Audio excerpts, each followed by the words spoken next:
So as to how I told my parents, I told them individually. I was terrified for both.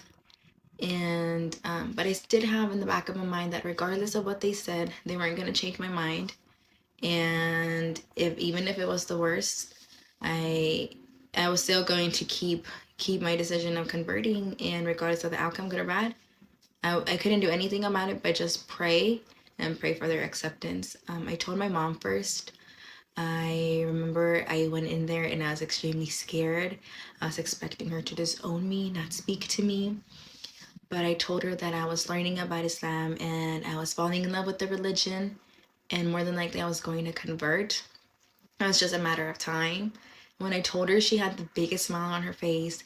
She told me that if it made me happy and made her happy, and she wasn't going to stand in the way of my happiness. She's been my biggest supporter since day one. She loves seeing my pictures with hijab, and she also loves sharing them with family members. And she's been amazing throughout my journey. My dad, on the other hand, he he already told my brother and I from the very beginning that if we ever wanted to marry, it had to be with a Christian person. And if we ever wanted to seek a different religion or convert to a different religion, he was okay with it as long as they worship Jesus Christ.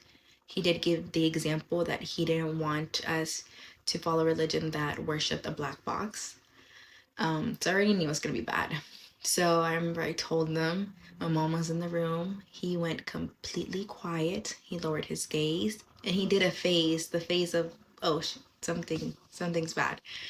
Um, it took him a minute to speak after I told them. The first thing he said was, I'm very disappointed in you. I wasn't expecting this from you. I'm sad with the decision that you've made, but if it makes you happy and it's something you want to do, I'll go ahead and support it. And he also asked if it was for a man. Clearly, it's not. It wasn't. Um, but he did speak to me for days. And now there's been like this huge shift. My dad has become a huge supporter.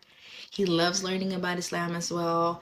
And also, if we ever go out to eat, he makes sure, like with food, like food wise, he'll be like, it doesn't have pork, right? Like just making sure, or like any like outside meat, like right, like it's okay for her to eat. And it's just amazing. Like I prayed for so much, and just having my parents support me has, it's, I feel like it's made it easy on my journey.